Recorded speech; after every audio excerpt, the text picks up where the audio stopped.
आप सभी पत्रकार छायाकार बंधु आज जो यहाँ उपस्थित हुए हैं, आप सभी को मेरा नमस्कार। और एक बहुत ही महत्वपूर्ण विषय लेकर आज मैं आप सभी के बीच में उपस्थित हुई हूँ। चर्चा से भागता हुआ विपक्ष, युवाओं के कंधे पर बंदूक रखकर चलाता हुआ विपक्ष। पिछले 4 दिनों से आप सभी को पता है कि संसद का मॉनसून सत्र शुरू हो चुका है और उस संसद के मॉनसून सत्र में चाहे हमारी कांग्रेस पार्टी हो, चाहे टीएमसी हो, चाहे सपा हो, इन सभी के सांसद, चाहे राहुल गांधी की बात करें, चाहे हम अखिलेश यादव की बात करें, ये लोग संसद में कोई भी चर्चा ना करके सड़क के ऊपर हम सबको दिखाई दे रहे हैं।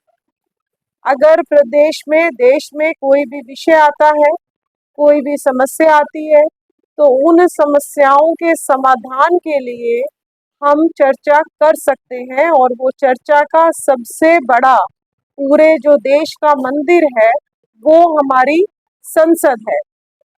पिछले दिनों नीट का एग्जाम हुआ और नीट के एग्जाम में पता चला कि पेपर लीक का मामला सामने आया। जैसे ही शिक्षा मंत्री के सामने पेपर लीक का सामने मामला आया, उन्होंने तुरंत उस परीक्षा को रद्द करने का काम किया और 37 दिनों के रिकॉर्ड समय में दोबारा से उन्होंने नीट की परीक्षा करवाई। और जब उन्होंने नीट की परीक्षा दोबारा से करवाई, पहले पेपर को रद्द करने के बाद दूसरी बार बच्चों से री एग्जामिनेशन की फीस नहीं ली गई, बच्चों को हर तरीके की सुविधाएं प्रदान करी गई और उसके बाद सारे के सारे जो एग्जाम्स हैं वो सीसीटीवी कैमरे के सर्वेलेंस में हुए। एयरफोर्स के जो हमारे विमान थे, उन विमानों की मदद से पेपर्स को सेंटर्स तक पहुंचाने का काम किया गया, सीसीटीवी का सर्वेलेंस रखा गया और बहुत ही ईमानदारी के साथ दूसरी बार नीट का एग्जाम हुआ और बच्चे जो हैं बहुत आज प्रसन्न हैं। आज मैं स्वयं पानीपत में 7 बच्चों से मिल के आई हूँ कि दूसरी बार का एग्जाम कैसा रहा और सभी बच्चे बहुत खुश हैं। और जब भी आज तक पेपर लीक के मामले आए हैं, विपक्ष की सरकार रही, कांग्रेस के टाइम में मेरे पास पूरी सूची है कि जितने साल उनका राज रहा, कितनी बार पेपर लीक के मामले हुए। और आज भी अगर हम तमिलनाडु की बात करें, झारखंड की बात करें, इसकी अपना हिमाचल प्रदेश की बात करें, अलग अलग स्थानों पर पेपर लीक का मामला सामने आ रहा है। एक विषय है पेपर लीक होना और दूसरा विषय है कि जब इस तरीके की कोई भी कमी सामने आई तो उस समय की सरकार ने क्या एक्शन लिया। आज मोदी जी ने कहा है कि जो भी पेपर लीक के मामले में दोषी हैं, फास्ट ट्रैक कोर्ट्स जो हैं वो इस मामले के लिए स्पेशल लगाई जाएंगी और जो भी दोषी है, एक भी दोषी को बख्शा नहीं जाएगा और कड़े से कड़े दंड का प्रावधान जो है, कड़े से कड़ा दंड देने का काम उनको हमारी कोर्ट्स द्वारा किया जाएगा। तो एक आज तक विपक्ष ने जितनी बार भी पेपर लीक का मामला आया, कोई एक्शन में विपक्ष की सरकार दिखाई नहीं दी। अलग अलग राज्यों में कल हमारे केंद्रीय मंत्री जगत प्रकाश नड्डा जी ने कॉन्फ्रेंस करी और उन्होंने सारे उदाहरण दिए कि कौन कौन से राज्य में कितने कितने पेपर लीक हुए और तत्कालीन सरकार ने, और आज भी जो इन राज्यों में विपक्ष की सरकारें हैं, चाहे जम्मू कश्मीर की सरकार है, कहीं कोई एक्शन नहीं हुआ। तो उसी समय आज अगर हमारी सरकार में नीट का पेपर लीक हुआ, सरकार ने तुरंत एक्शन लिया, दोबारा से ठीक तरीके से पेपर करवाना सुनिश्चित किया और आज नीट के विद्यार्थी बहुत खुश है।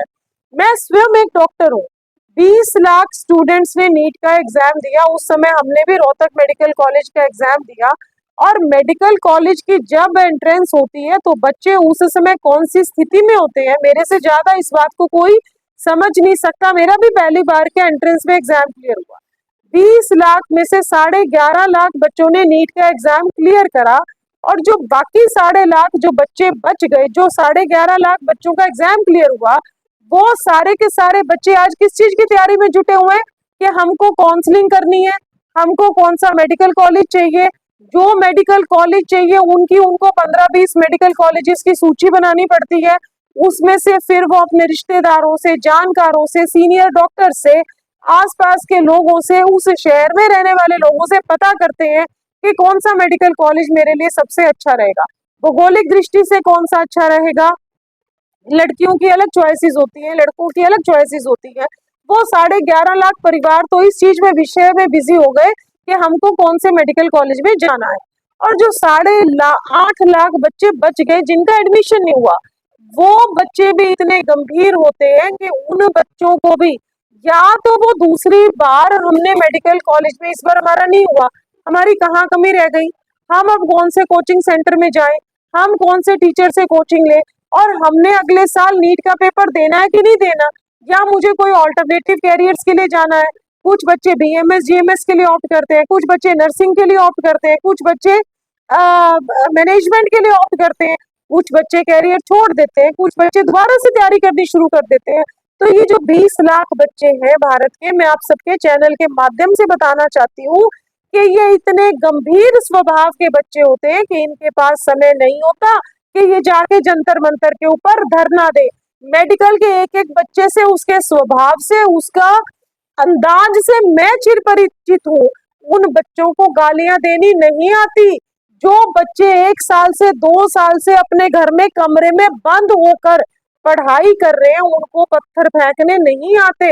वो बच्चे इतने ज्यादा अनुशासित होते हैं, क्योंकि आपको पता है कि मेडिकल की अगर पढ़ाई में आपको पेपर क्लियर करना है तो 24 में से 20 घंटे, 18 घंटे उन बच्चों को बिल्कुल केंद्रित होकर, जैसे अर्जुन को निशाना लगाना था तो उसको केवल मछली की आंख दिखती थी, तो इन बच्चों को बाहर की दुनियादारी से भी इनका कोई सरोकार नहीं होता।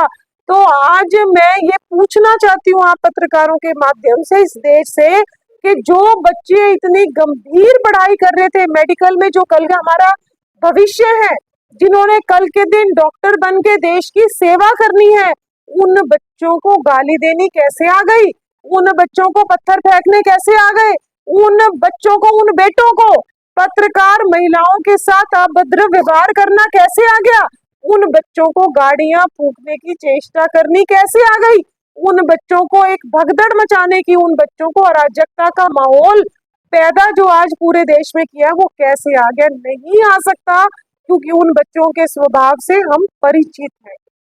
तो ये कौन लोग हैं जो नीट के पेपर के छात्रों के बहाने से पूरे के पूरे देश में आज अराजकता का माहौल फैला रहे हैं?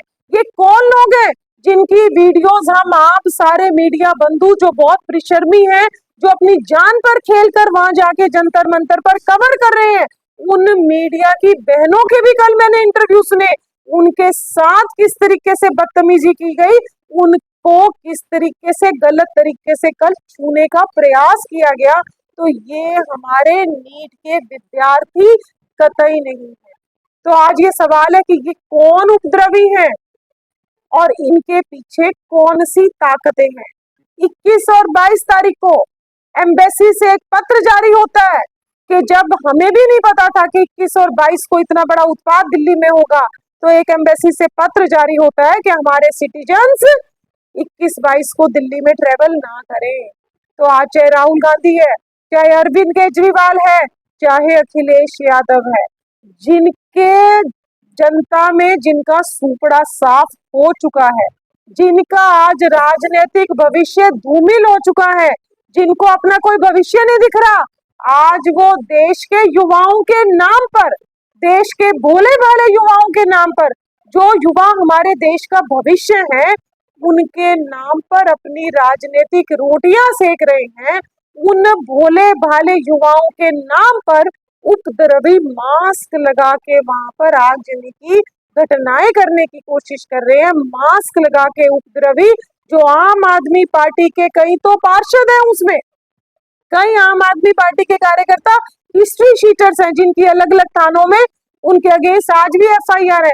वो लोग इस तरीके की गालियां देना, गलत तरीके से व्यवहार करना, आगजनी की कोशिश करना, और सबसे बड़ी बात, आज हमारे मेडिकल के छात्र, मैं नहीं मान सकती कि वो मोदी जी को इस तरीके के अभद्र टिप्पणियां उनके ऊपर करेंगे या गाली देने का काम करेंगे। तो आज वो देश के प्रधानमंत्री हैं, और प्रधानमंत्री किसी एक पार्टी का नहीं होता, वो देश की 140 करोड़ लोगों के लिए एक सम्मानित पद है, उस पद की एक गरिमा है। जिस तरीके से विपक्ष ने खड़गे जी के जन्मदिन की बधाई देने के बहाने सीधा उनके घर पर जाकर धरना दिया, उनकी सुरक्षा में सेंध लगाने की कोशिश करी, आज तक स्वतंत्र भारत के इतिहास में किसी पार्टी ने इस तरीके का गलत व्यवहार नहीं किया। तो आज मेरी आप सबसे प्रार्थना है, हम मानते हैं कि गलती हुई है, हम मानते हैं कि नीट के परीक्षा में चूक हुई और पेपर लीक हुआ, लेकिन अगर कभी भी किसी सरकार के किसी भी उपक्रम में कोई गलती आती है तो उसको सुधारा कि नहीं सुधारा, उसको तुरंत प्रभाव से ठीक किया कि नहीं किया, उसके लिए प्रॉपर एक्शन लिया कि नहीं लिया। सरकार ने हर वो कदम उठाया जिससे इस काम को ठीक किया जा सकता है। आज जिन बच्चों का सिलेक्शन हुआ वो बच्चे बहुत खुश हैं, वो मान रहे हैं कि सरकार ने इतने कम टाइम में हमारा पेपर करवाया और आज फास्ट ट्रैक कोर्ट के माध्यम से उनको दंड भी मिलेगा। और उसके बाद हमारे चाहे नड्डा जी हैं, चाहे जितेंद्र जी हैं, चाहे हमारे गृह सचिव हैं, वो विपक्षी नेताओं से मिलने के लिए गए, उनको बार बार आग्रह करें कि आप संसद में आइए, आप जितने घंटे की चर्चा चाहते हैं आप चर्चा करिए, लेकिन ऐसे विपक्ष का हम क्या करें जिसके पास कोई तथ्य नहीं है, जिसके पास कोई दिशा नहीं है, जिसके पास कोई नीति नहीं है, जिसका आज पूरे के पूरे भारत ने जिसको नकार दिया है, आज वो विपक्ष संसद का कीमती वक्त और संसद जो देश के 140 करोड़ लोगों की ईमानदारी की कमाई से, जो उनके खून पसीने की कमाई से संसद चलती है, उन 140 करोड़ लोगों के खून पसीने की कमाई का भी पूरा खराब कर रहे हैं। क्योंकि एक एक मिनट संसद में, आपको पता है 1 मिनट की जब संसद चलती है तो कितना पैसा खर्च होता है, तो आज वो संसद में चर्चा के लिए जा नहीं रहे। 4 दिन से किस तरीके से संसद को उन्होंने स्टॉल कर रखा है वो आप सबके सामने है। और फिर एक ऐसा विपक्ष के सांसद, उनकी जो महिला सांसद हैं, वो देश के जो सबसे बड़ी कुर्सी पर बैठे हैं प्रधानमंत्री के, इस समय वो संसद में आएंगे तो उन्हीं की सीट को घेरा डालकर खड़ी हो जाती है विपक्ष की सांसद। तो आज विपक्ष इतनी बुरी तरीके से डर गया है, आज ये विपक्ष विदेशी ताकतों के हाथ बिक गया है।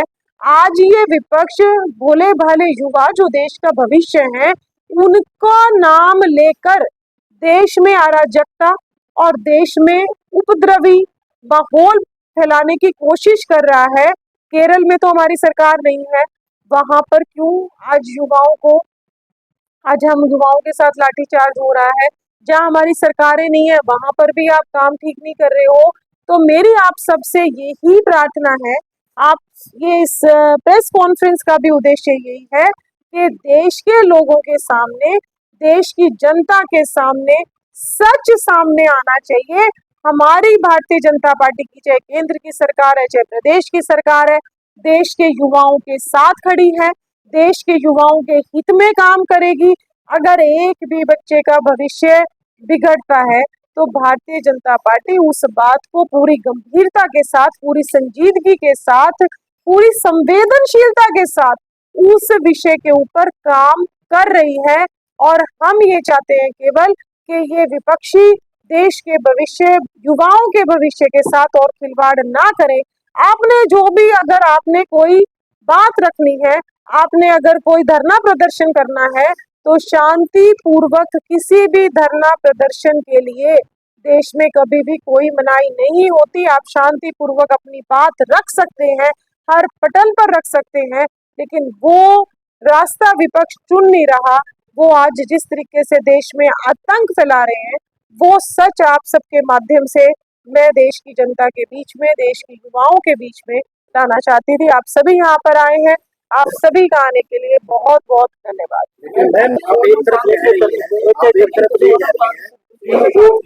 छात्र नहीं है, देश का भविष्य नहीं है, दूसरी तरफ आप ये कह रहे हैं कि देश के भविष्य को गड़बड़ाया जा रहा है, फिर वो कौन है? मैम आप ये कह रहे हैं तो आप लोगों के लिए ये परीक्षा में चूक हुई है, ऐसी क्या आपका सिस्टम खामोश हो गया, सिस्टम पर भरोसा नहीं रहा कि एयरफोर्स के जरिए पेपर जा रहे हैं? दूसरी बात ये, मैम सवाल ये कि क्या जब उन्होंने बच्चों ने पहले बोल दी थी कि हम इस तारीख को प्रदर्शन करेंगे, क्या टेबल पर पहले बातचीत नहीं हो सकती थी? जिन बच्चों को मारे गए उन स्टूडेंट के बाद लाठीचार्ज हुआ, उनके पास कोई ड्रेस नहीं थी, कोई बैच नहीं था, क्या सभी नियमों का पालना हुई है? क्या बच्चों से पहले बातचीत नहीं हो सकती थी? पहले बच्चों बच्चे नहीं के थे? साथ अब बात, विपक्ष पर आरोप लगा रहा है, सिर्फ सत्ता पक्ष। बच्चों से बातचीत क्यों नहीं की सत्ता पक्ष से जब पहले? सारा, जब आप ही मेरे को वर्डिक्ट दे रहे हो, फिर मेरे से मैम, आप पूछ क्यों रहे हो? आपने वर्डिक्ट तो आपने ही दे दी, फिर आप मेरे से पूछ क्या रहे हो? मैम, बच्चों में राजनीति हो रही है ना। सोनम वांगचुक जी ने एक, हाँ, सोनम वांगचुक जी ने एक आमरण अनशन किया। जब हाई कोर्ट का ऑर्डर आया, कोर्ट के ऑर्डर से जब उनकी सेहत खराब होने लगी, वांगचुक जी ने स्वयं कहा कि मैं अनशन पे रहा, लेकिन मेरे साथ जो विपक्षी बैठे थे वो अंदर ठूस ठूस के खाना खाते रहे। जब वांगचुक जी की तबीयत सेहत बिगड़ने लगी, कोर्ट के ऑर्डर के माध्यम से उनको हॉस्पिटल में एडमिट कराया गया, उनको भोजन दिया गया ताकि उनकी सेहत में कोई और गिरावट ना आ जाए, क्योंकि सोनम वांगचुक भी स्वस्थ रहे, ये हमारा उद्देश्य है। तो ऐसी स्थिति में जब 25 दिन के अनशन के बाद उनको हॉस्पिटलाइजेशन करने की जरूरत पड़ी, तो वो काम हुआ।